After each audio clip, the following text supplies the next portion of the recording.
Be open-minded. Share your views. It takes courage to pursue a long-term project. Make it your purpose. Dig deep. Understand the whys and the ways. Ask questions and give answers. Generate new ideas through innovative thinking. Achieve real change. Participate. A time to reflect and an opportunity to discuss the value of sustainable business. The SciPem Open Talks are waiting for you in Milan from the 19th to the 26th of March. I'll be there. Will you?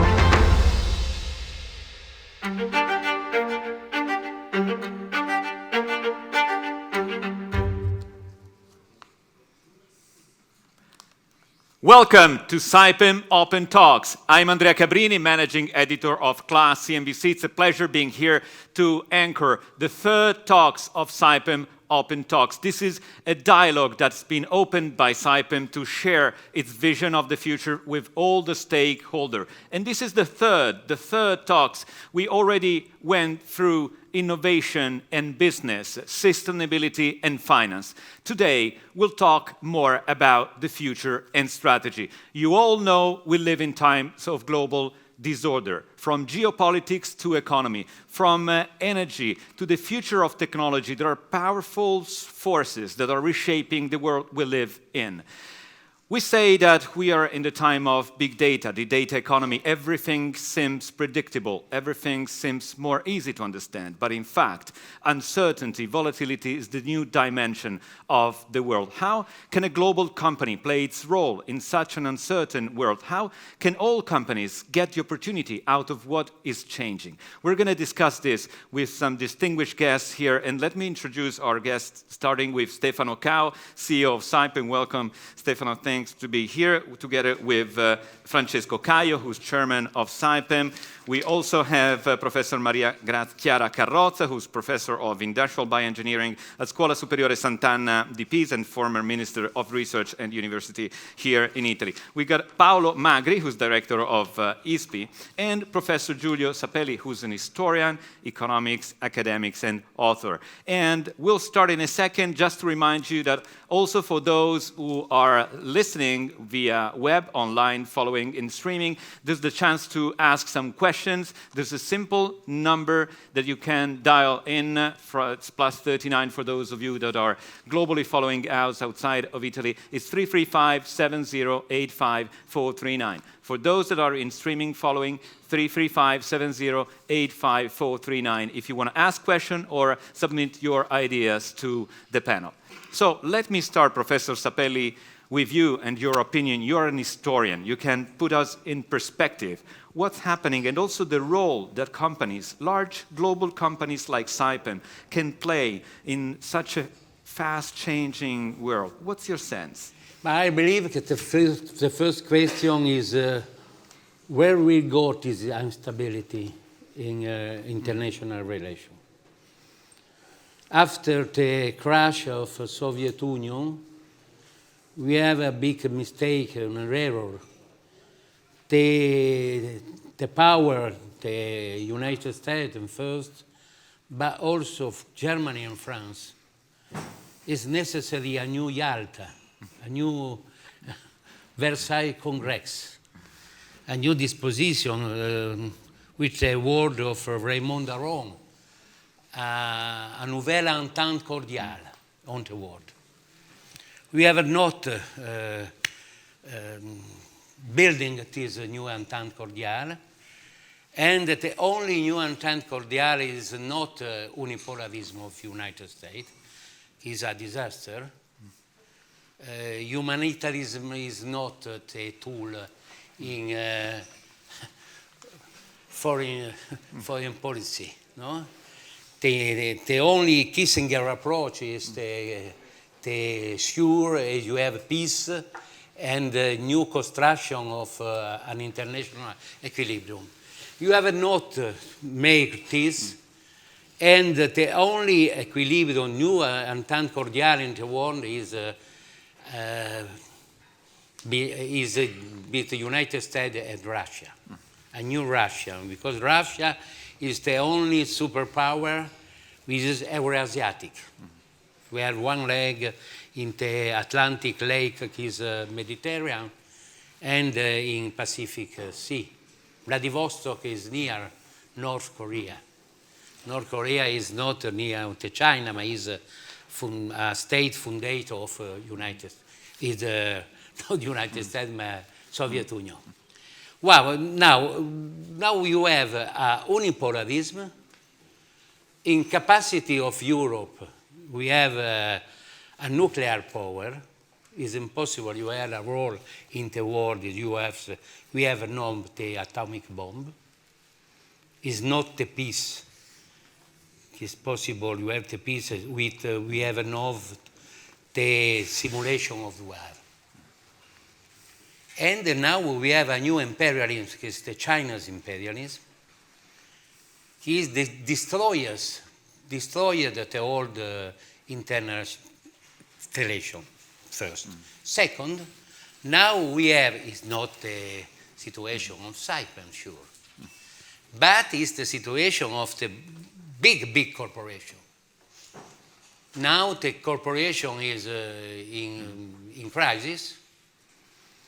If you think of General Electric is in 4 years we have changed 3 PDG or 3.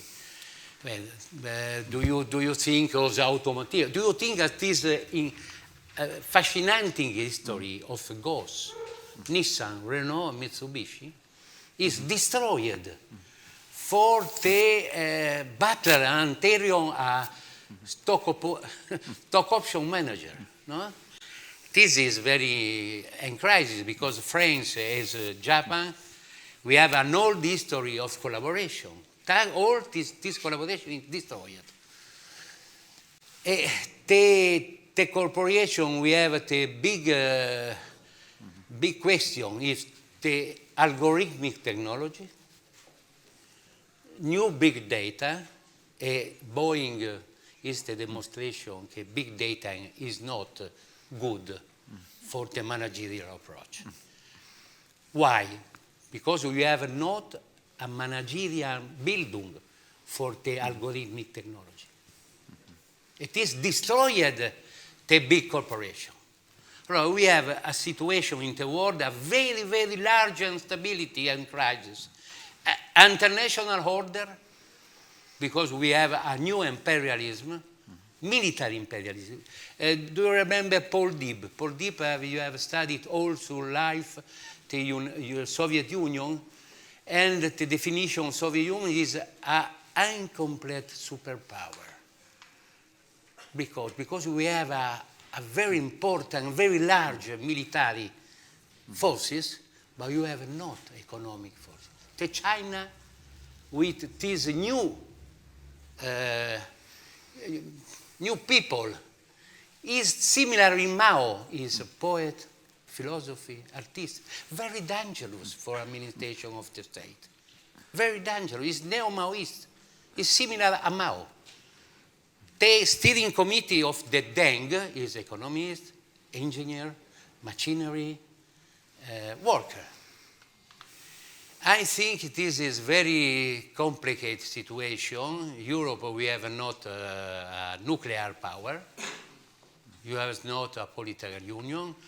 We have a very dangerous problem of deflationary, secular deflation, with Hansen and Lawrence Summers theories. This is very strange for the big corporation, because EBITDA is more of the ROE. This is the destruction of big corporation.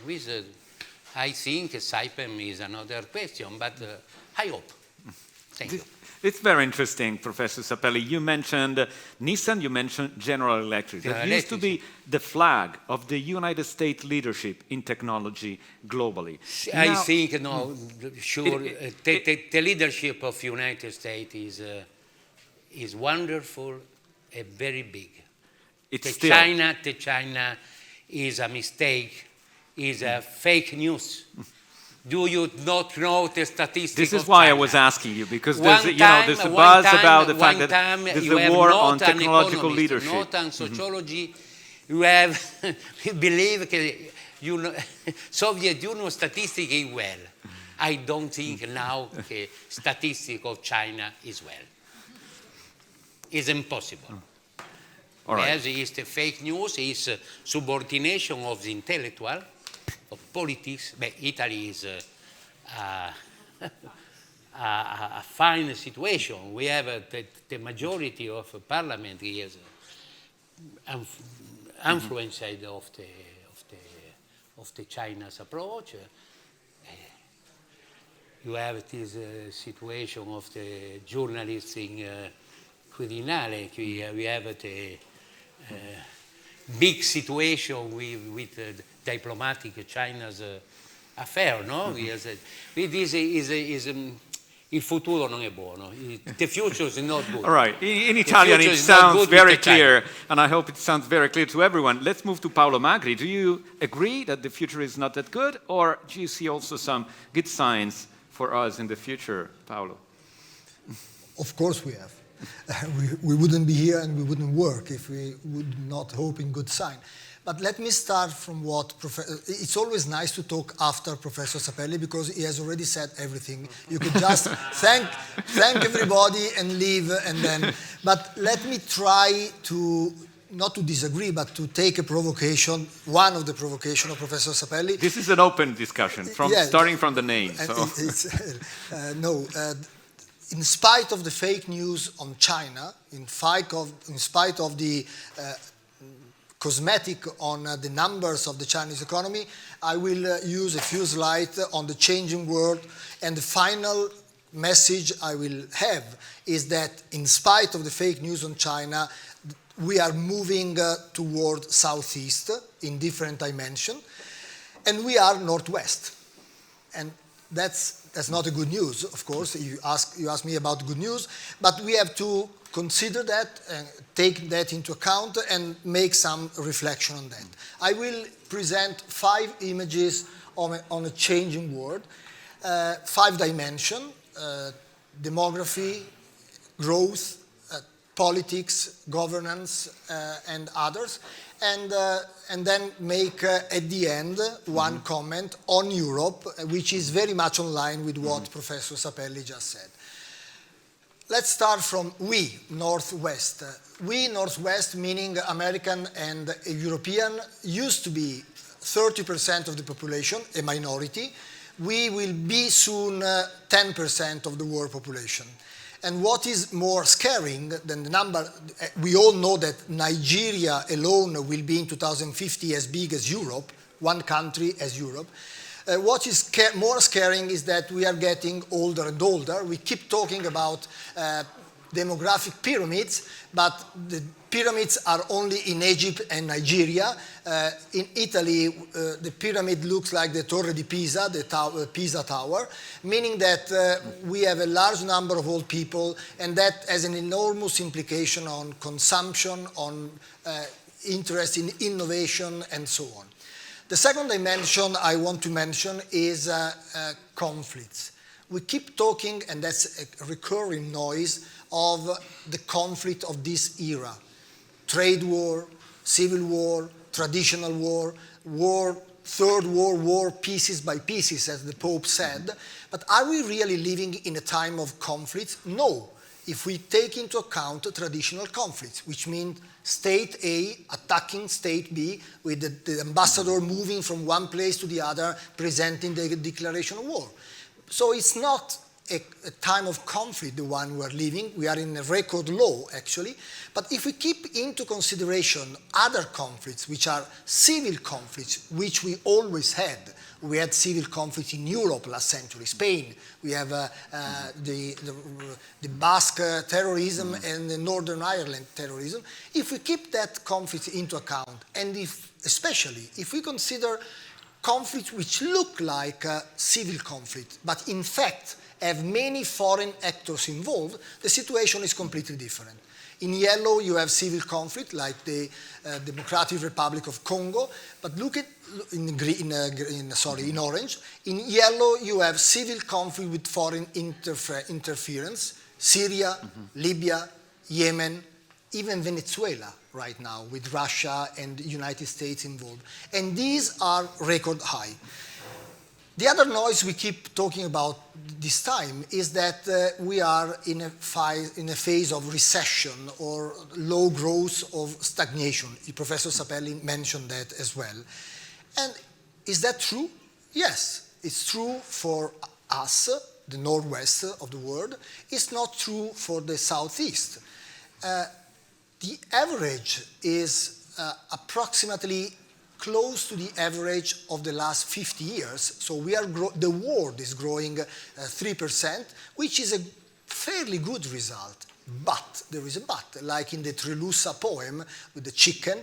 Italian eat one chicken per day, half a chicken, but there is someone who doesn't eat at all and someone who eats the full chicken.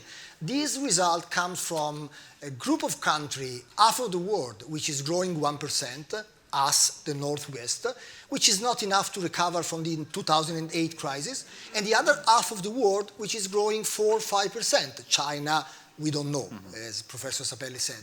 But for this country, this is not enough to give job to the demographic pyramid, which we have seen before.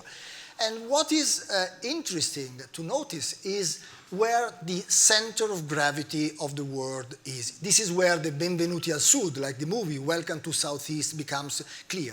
In 1980, the center of gravity of growth was there, on the Atlantic. It doesn't mean it was on Capo Verde, which is a small island we go on vacation. It means that the American growth and the European growth together made 80% of the world growth.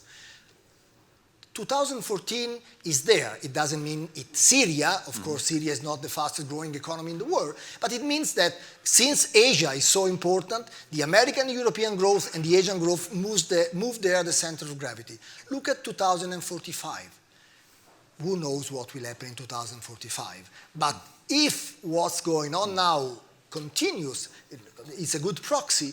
This is where, which means on the Pacific, where 80% of the growth will be concentrated. And let's have two quick image of this shift to Southeast.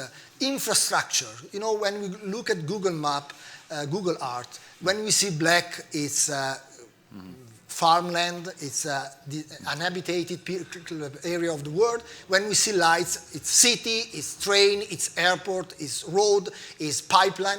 In 2015, this was the image. In 2030, this is, according to the project already approved now, this will be the image.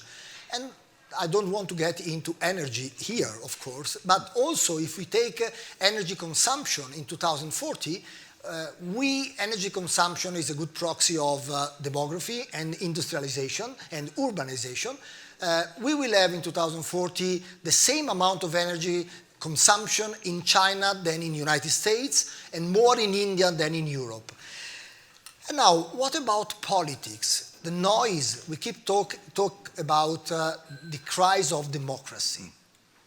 Strongmen, democratic crisis, end of the liberal order. Are we really facing a phase of democratic crisis? No, according to data, it's not true. We are at a record high level of democratic country in the world. What's the point? The point is that non-democratic countries are still a majority, and the majority of non-democratic countries are in the east, in the southeast. And the big point is that the Southeast is growing. And for the first time, we have 2 decades of growth in countries which are not democratic. Our understanding was that democracy was a precondition for growth.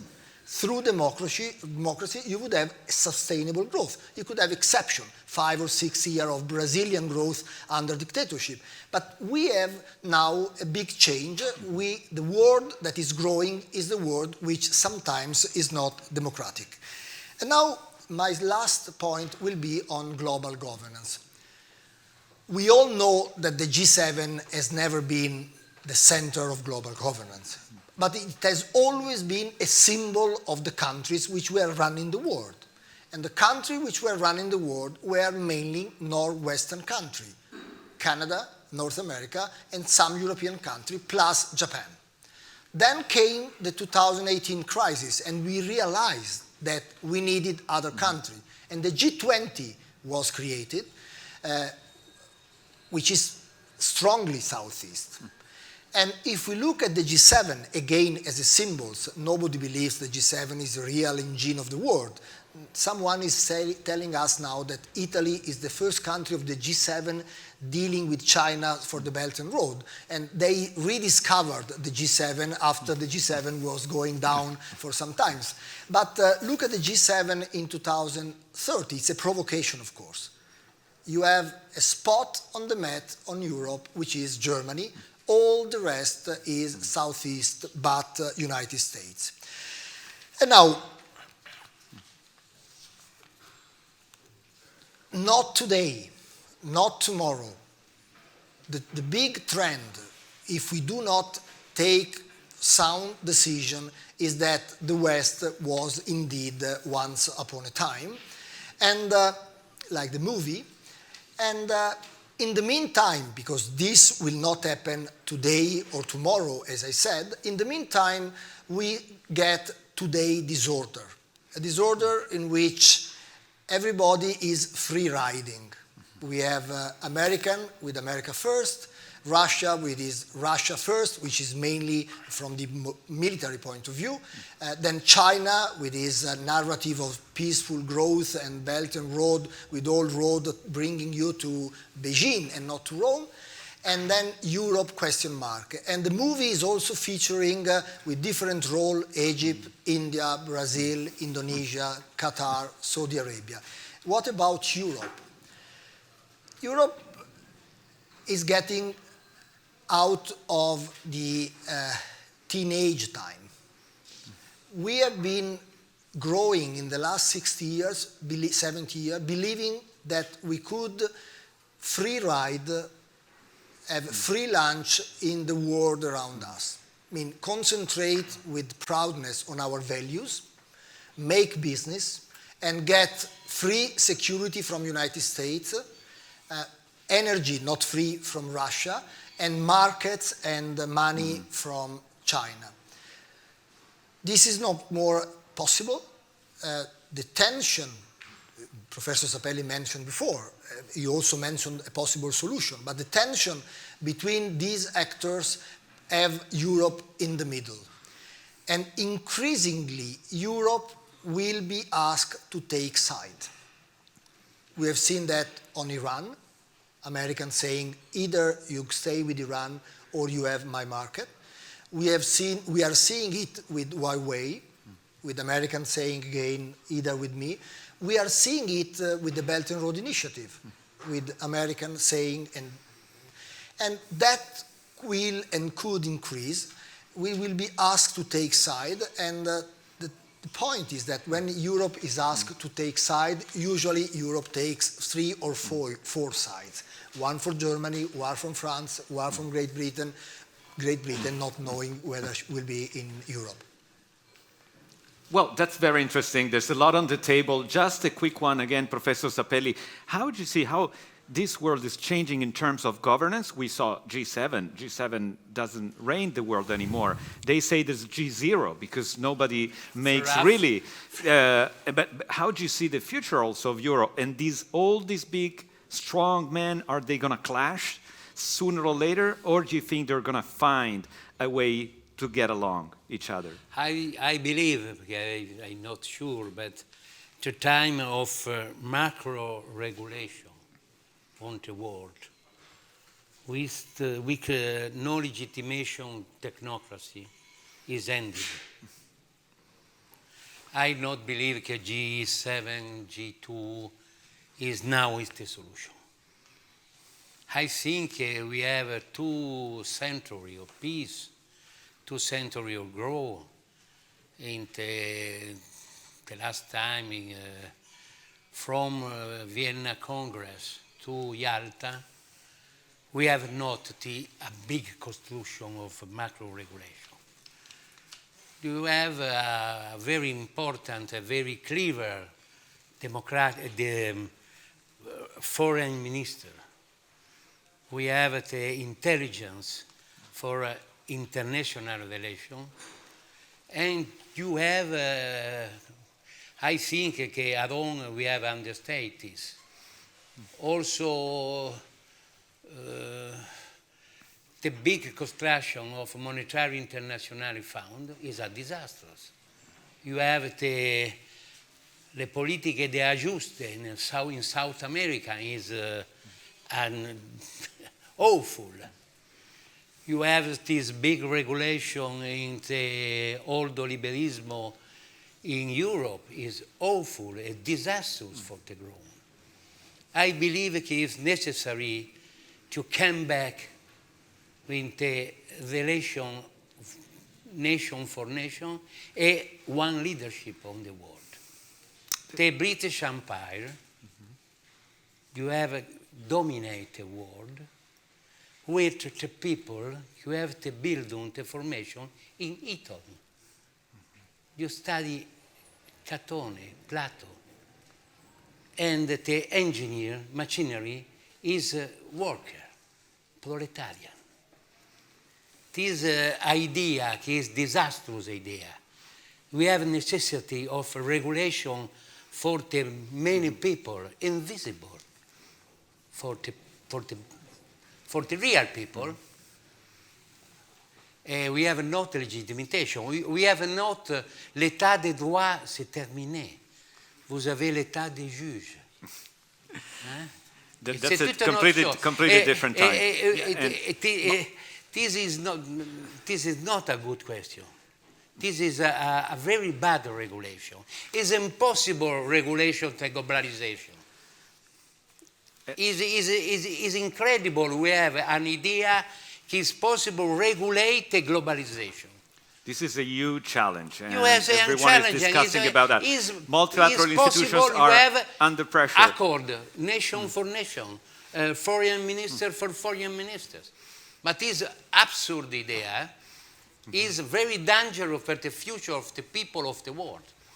And Paolo Magri, just in a very few seconds, do you feel like that in this way, European election that's in just a few weeks or months are there, will be an earthquake for Europe, or do you feel like it will be more, in the end, the European Parliament doesn't make such a difference?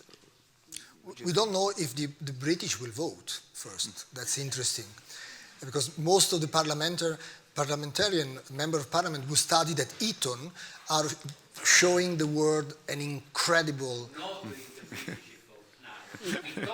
Yeah, but they keep studying. They keep studying at Eton, and they are Victorian time. But they are putting on stage something which we will study for decades in manuals of how not to negotiate, how not to run a country, how to create a lose-lose situation. This is really, when I think with sadness to the old Northwest risks, Britain is, to me, something which scares. It's sad. But I do not think, let me try to provoke a little bit.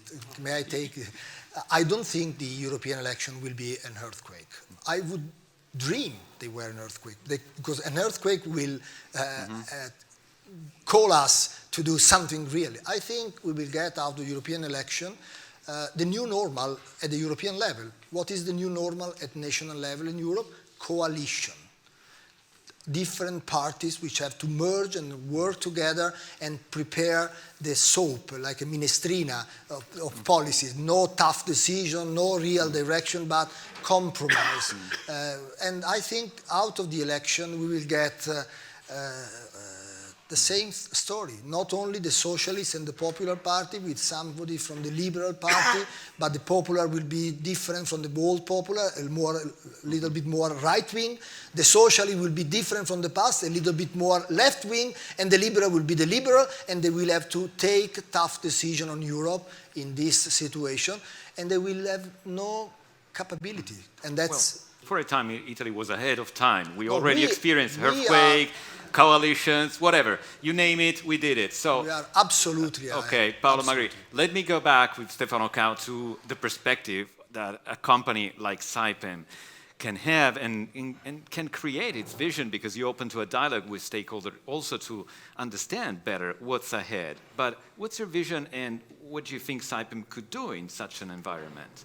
So first of all, let me thank Giulio Sapelli and Paolo Magri for their introduction. I'm not sure I feel much better than before we started this conversation, but in any case, I think they depict very clearly what is the scenario. Francesco, myself, and the board, we have to move in order to build the new future for a company such as Saipem. I think in order to try to give you a flavor of what are the directions we are heading with Saipem for the future, I would refer to a person we have been meeting together at the celebration of the 60th anniversary of Saipem, and this is Parag Khanna. I'm not sure it's the most important, but certainly gave me an image, a representation of the world, which I thought was interesting. It was possibly an interesting starting point for us to define the way forward for Saipem.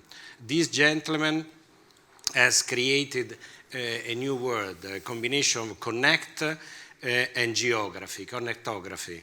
And the representation of the world is a world which is a bit like a human body, with a skeleton which is made up the transportation, the roads, the rails, all the transportation systems. Then the vascular system is made up oil and gas and electricity, the energy which is needed to feed the body, and then the nervous system, which is made up of communication, internet, satellite, data centers, and so on. So I think the point was that in next 40 years, we will be building more infrastructure than has ever been built in the last 4,000 years. So that gives me a little bit of relief after what I heard, the pessimism, Giulio's pessimism, the realism of Paolo Magri.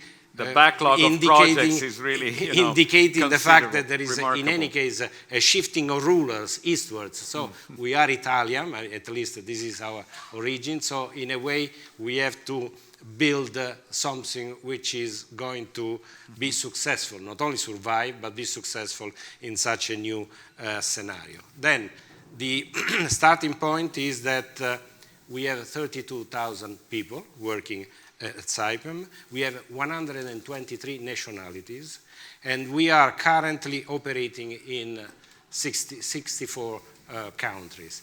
So in a way, thanks to our history, we have been already spreading our presence in a large number of countries with a large different cultures.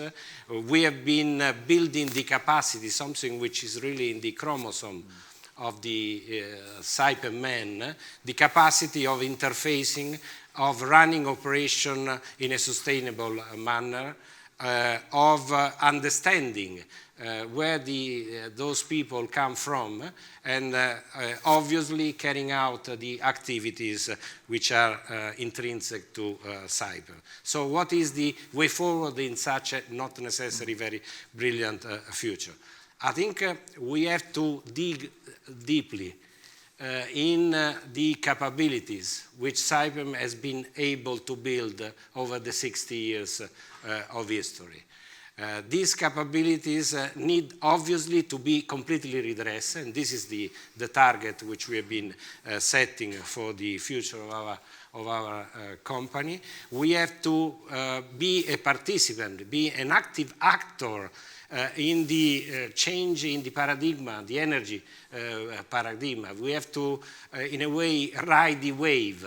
The traditional energy world is probably gone forever. However, there will be time for the new paradigm to be in place. So we have to rely on those sources of energy which are going to help the change, to wait for the time when the change will be in place. And we have obviously identified on one side gas as the fuel which is the most friendly in terms of environment and the relevant impact. And we have identified innovation and new technologies as the way forward.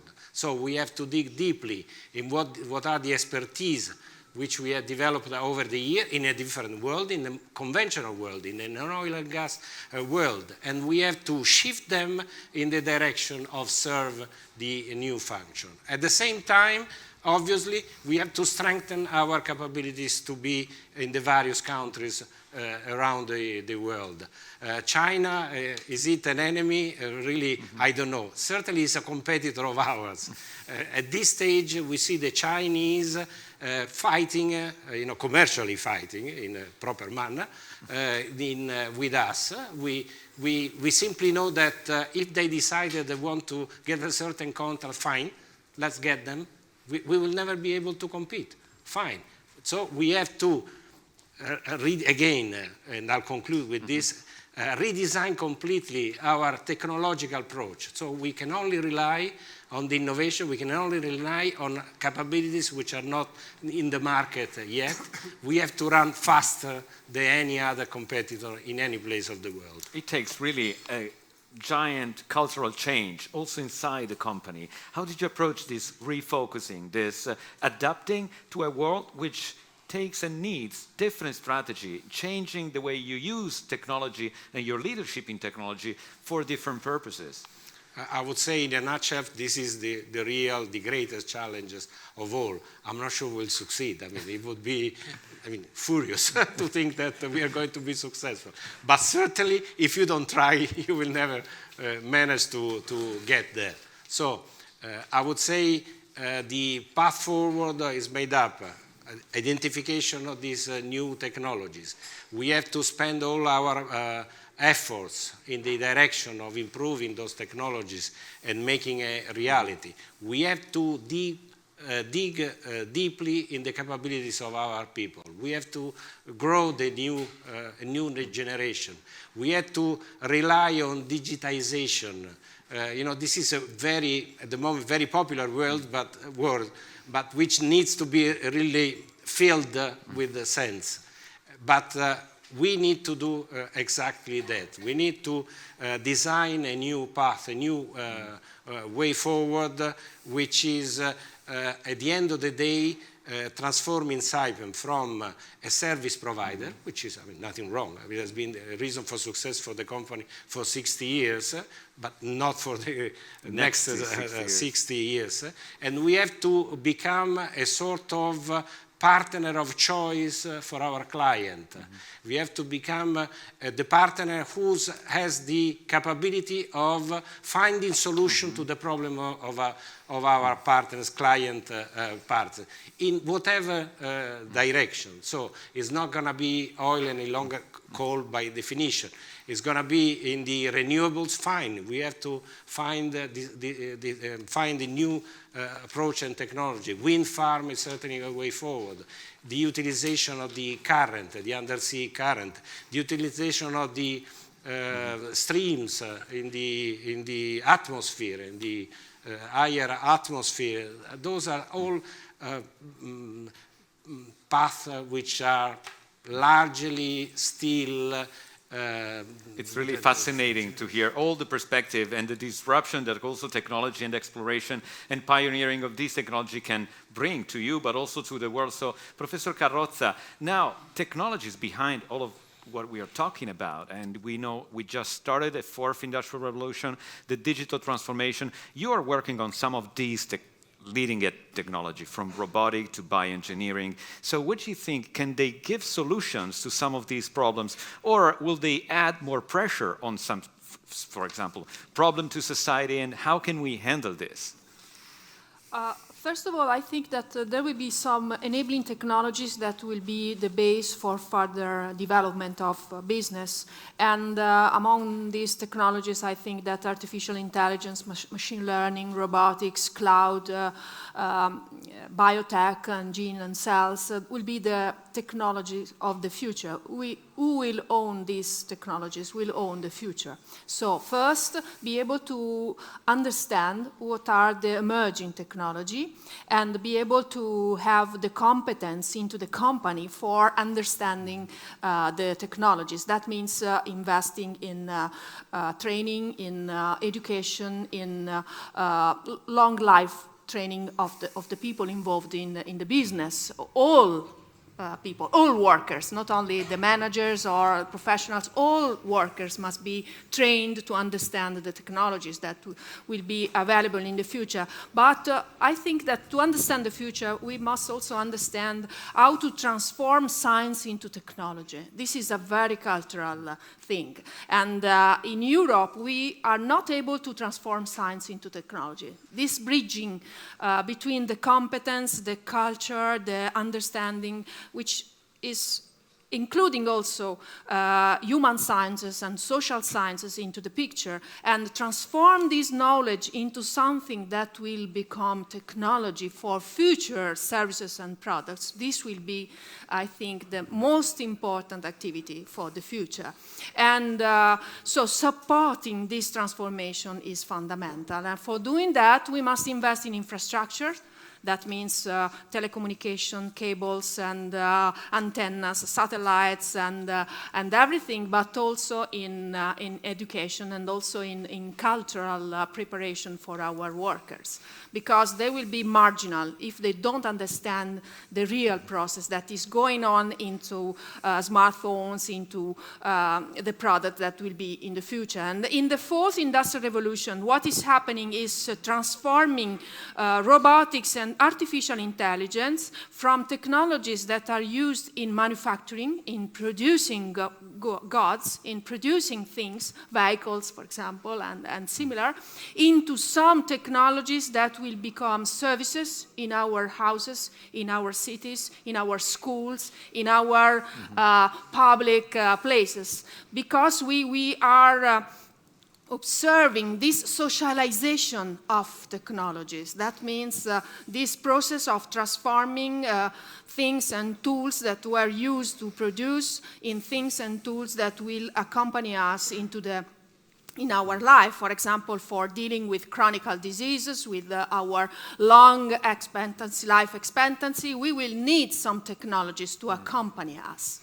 And so we are seeing this journey of technology, robotics, from the manufacturing plant, from the manufacturing plant to the service, to the field, underwater, in exploring planets, in going to the space, in going to different specialized places, like, for example, surgical rooms or hospitals. Then this is service robotics.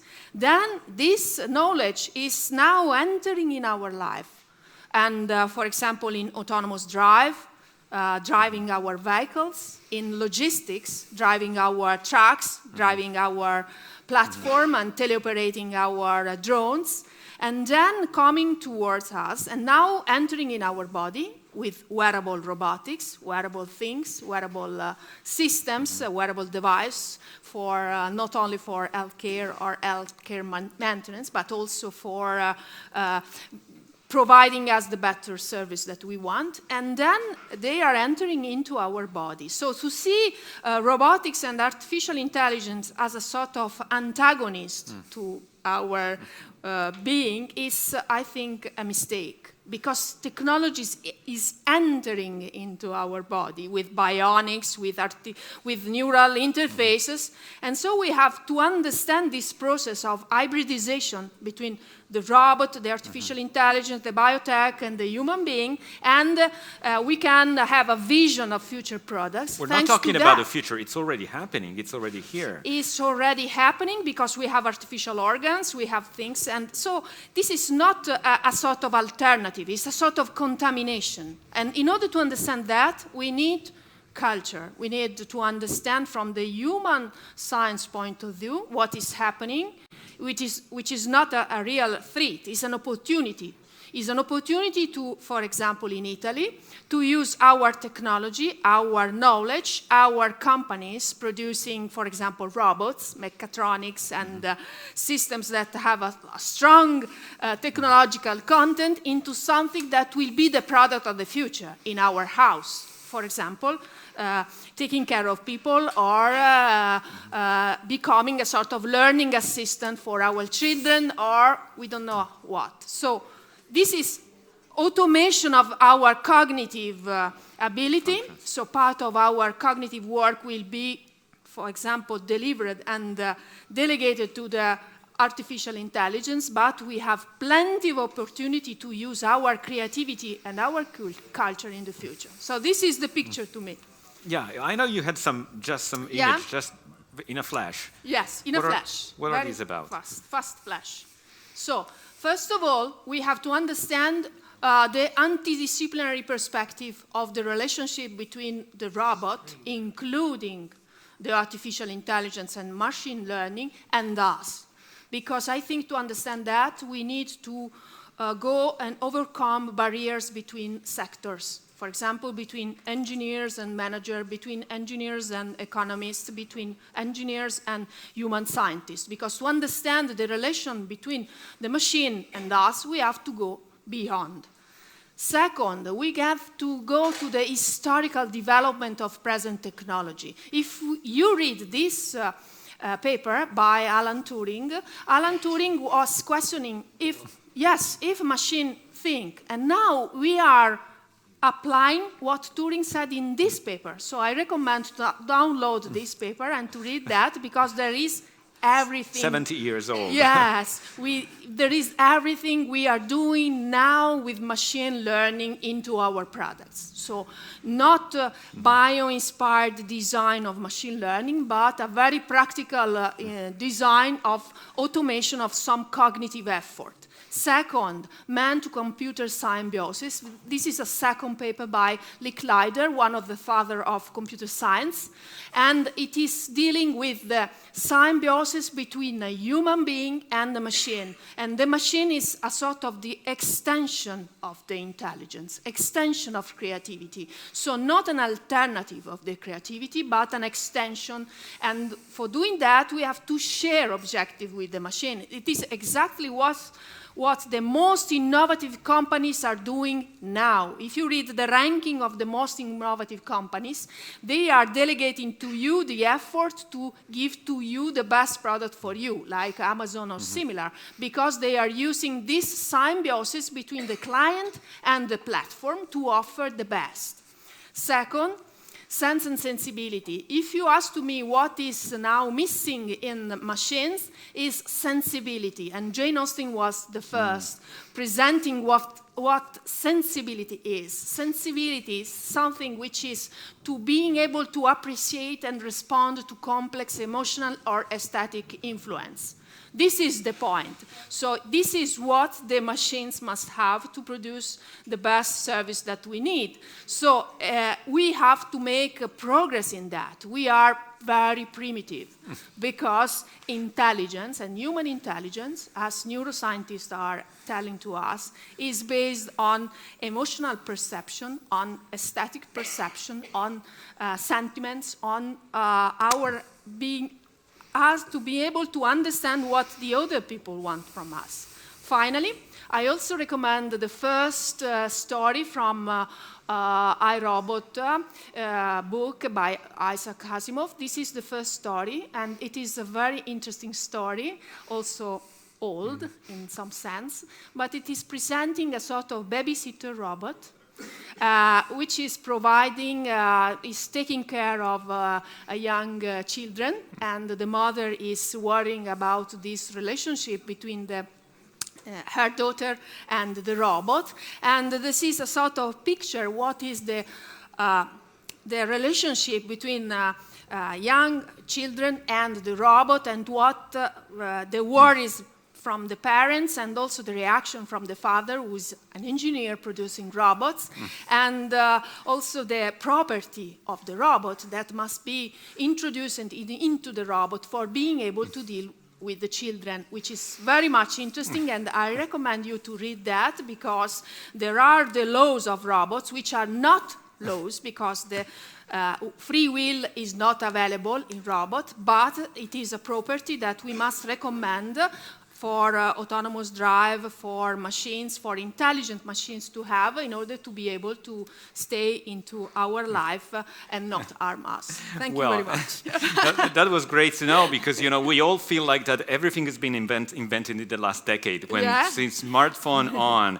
But you showed us that it comes from a very long time in period. Professor Sapelli. One word of this wonderful approach, contamination.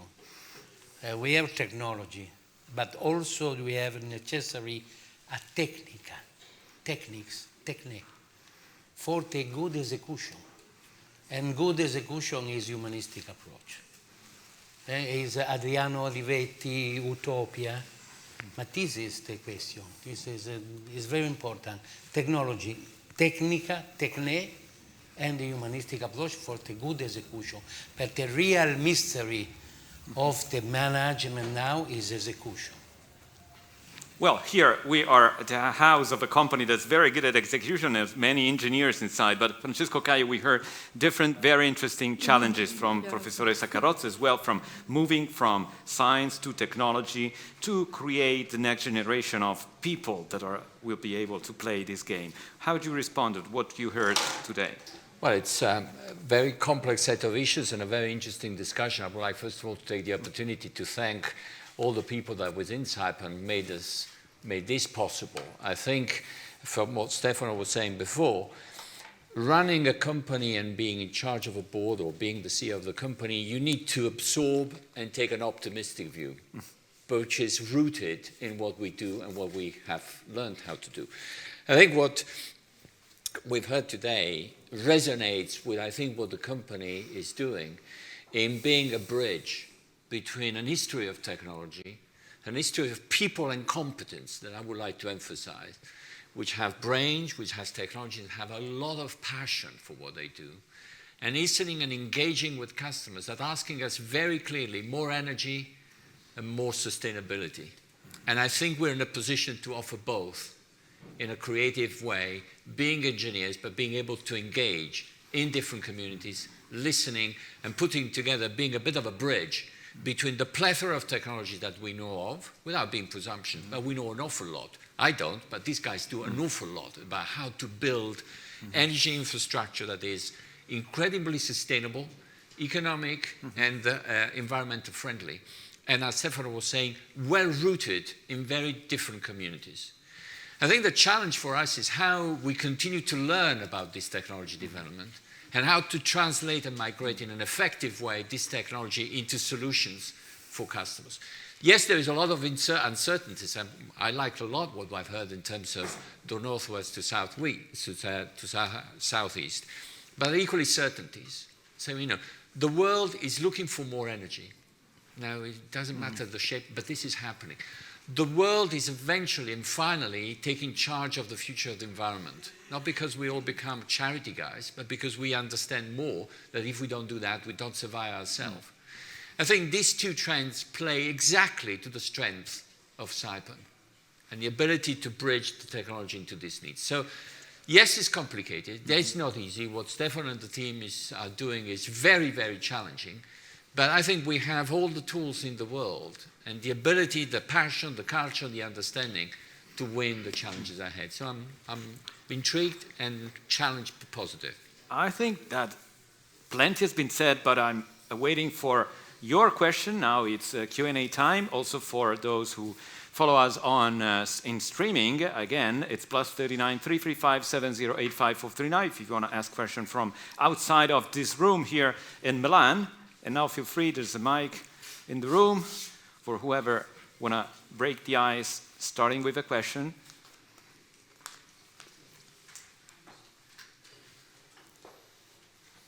Otherwise, I will ask one question more to Francesco Cai, because competition starts today from human capital, and we heard about that. And how do you think that you are working in this direction? And secondly, we heard about competition with big, huge companies from different countries that use different rules of engaging when they go into markets. And how do you feel about the future of the competition, also from that standpoint? I was in Saudi a few weeks ago, observing some of our people working there, women and men. I think if we were to share the kind of problem solving they're confronted with and the challenges of solving those problems, we would have the queue of people wanting to join us in terms of competing for human capital. I think it's all about the challenges and the sense of purpose. And I think we have, and this experience of open talks demonstrates our growing capability of engaging with that, letting people know what we do and how we do it. I think it could be a very effective weapon to win attention from human capital and retain. I think we have great people and we can attract even more. And in a world such diverse and changing as the one we've described, also from a geopolitical standpoint, how do you feel Saipem can play its role in the future? I think diversity, as I said, I repeat it, I joined the company a year ago. I found the company very much focused on diversity and cultural engagement with local communities. So I think we're very well equipped to navigate the world of the future, preserving our identity and yet opening to a growing number of different cultures. Paolo Magri, we talked about traditional great companies like Saipem, but there are also some companies that do have more inhabitants than China and the US put together. Let's talk about Facebook, for example, 2 billion, or Amazon, or Apple, that yesterday presented the new services. They have 1.4 billion users of their hardware. How do you feel about the combination of traditional institutions and states and governments and new digital platform, looking ahead to the future trends? Big company playing a relevant role in the world is not a new issue. I mean, we have been discussing it for decades. The United Nations built up the United Nations Center on Multinational Corporation after the golpe, the coup in Chile, when ITT helped get rid of the president elected and install Pinochet. And since then, there was an international debate on the strong role, to put it nicely, that big corporation can play. The new thing, as you mentioned, is that the big corporations now are in different sectors. In those sectors that get into your body, so to take your words, so it's this is something new, something which we are now looking into when we discuss politics, in political interference into states, fake news. But this is a completely new area which still need to be studied and understood, which can have even stronger implication in the world than the old large company had in the 70s and the 80s. Professor Sapelli, how do you see this? I think it is, we have the necessity of a new theory of the firm. We have not a theory of the firm. After Edith Penrose, 30 years ago, we have written the wonderful books, The Theory of the Growth Firm. We have not studied the firm. We have is a black box. The real, when the big corporation and also a small enterprise really working is the black box. I don't know this because we have not why, because we have not a firm ethnology, firm ethnography. You have not anthropology studies on the firm. I'm very interesting for the point of view of Professor Carrozza, because this is the real in real new time. I don't know what is some process for the decision. Ad example, we have the necessity of diversity. I think, ad esempio, che a real multinational corporation, is real multinationals, you have the steering committee of the different countries. We have, ad esempio, Schlumberger. Schlumberger is a really multinational corporation.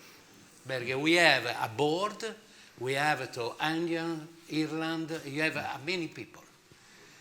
In Europe, we have not a multicultural and diversity corporation. We have not. We have some in United States, we have some in Asia. Ad example, I have studied very, very much this project of GHOST in Japan, France, and South Korean culture. If you believe that the majority of the decision in the big firm chaebol of South Korea is made with astrology. Astrology. I have published my book, Anthropology of Globalization. Are they doing well? Anthropology of Globalization, my books in Italian and English and French. When we have many studies of Australian anthropology that demonstrate, we have also this question for the ex-Prime Minister of South Korea, no? Mm-hmm. We have an impeachment because we have a connection, the astrology connection. Allora, we see, if you read the wonderful book of François Julien, L'efficacité en Chine and Europe, in Europe, we have a real demonstration. We have some different culture, execution, the rationality is very different with the East and the West. Sure? We have a wonderful garden of this diversity. Is the modern big enterprise, academic approach, excellence.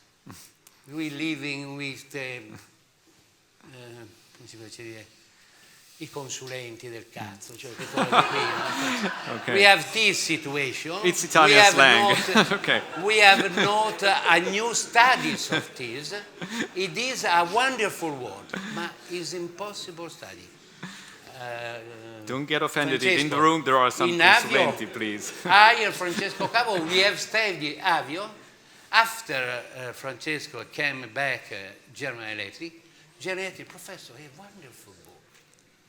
How we have write this book? In many, many months. Well, good. Reservation. It's not, I think that this is a wonderful occasion for changing paradigmatic approach of the managerial studies and managerial machinery of the firm. Because we have China, is sure, but the trade is inevitable with China, is also inevitable with Soviet Union. No? In Italian, we have made Littorina, we have made no, some of chemin de fer. No? I think it's necessary. It is, I think, now. This corporate management is not proud of this occasion. È timido, come si dice timido? Shy. It's shy. Francesco Caia, do you agree? And also in terms of governance, you know, you're big experts of governance. He was mentioning diversity, and diversity also in terms of representation of different cultures and countries, not just gender. How do you see this, and how are you practicing this in your company? I go back to the reality of our corporation and structure. Giulio is right when he talks about some high level of difference between how the board works and the reality of our operations. Yet, at our board, we begin to see interaction, difference in gender and cultures that is providing us with different perspective. And I think I'm proud to say that the engagement we have at the board is an engagement that talks about the real challenges that we have in terms of companies. Now, again, I'm not kind of dismissing the challenges of multicultural. But again, going back to some basic principles of governance, transparency, ability to communicate, ability to bring up the real issues that the company is facing, in many respects, is a key driver of competitiveness. And I think Saipem is doing that. Still a long way to go, but we started and we see the results. Professor Carrozza, we have to wrap it up a bit. To leave a key message, you know, we today discussed beyond megatrends. And how do you think that the technology innovation you discussed with us today can help companies like Saipem to also share their role with the other stakeholders, also in the lands where they work, in the countries where they work, and so on?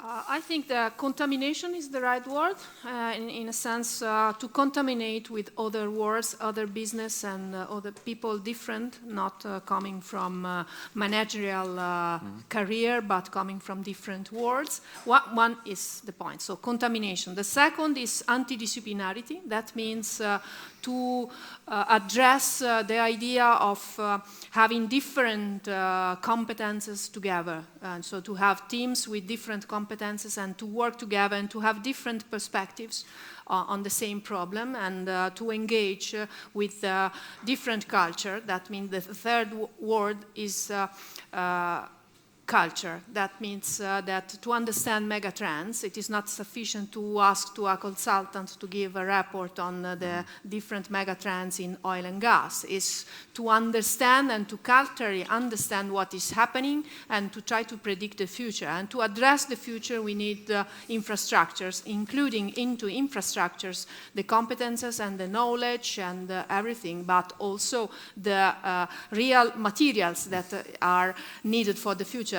Because we think that cyberspace will dominate and will enter into conflicts, because some conflicts will happen into the cyberspace, but the cyberspace has a sort of physical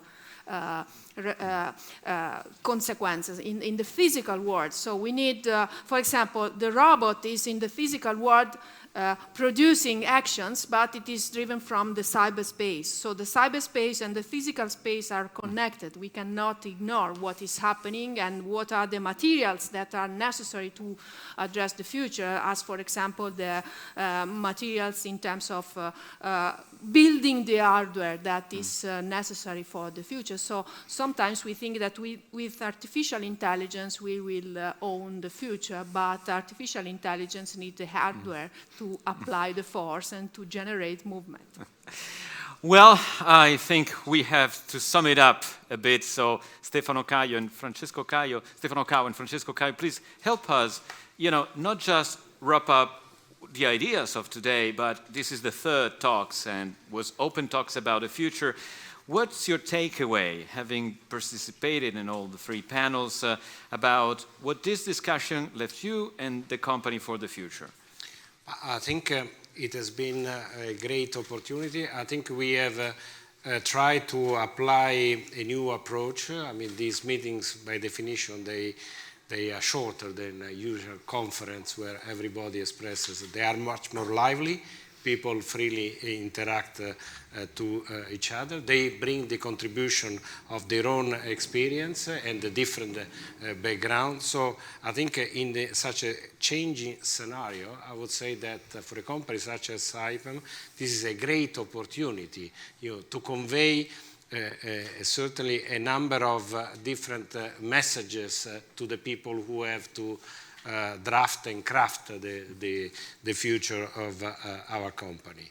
To wrap up, maybe I'd like to make reference to two things which we have not mentioned yet. And one is a challenge and another one is an opportunity.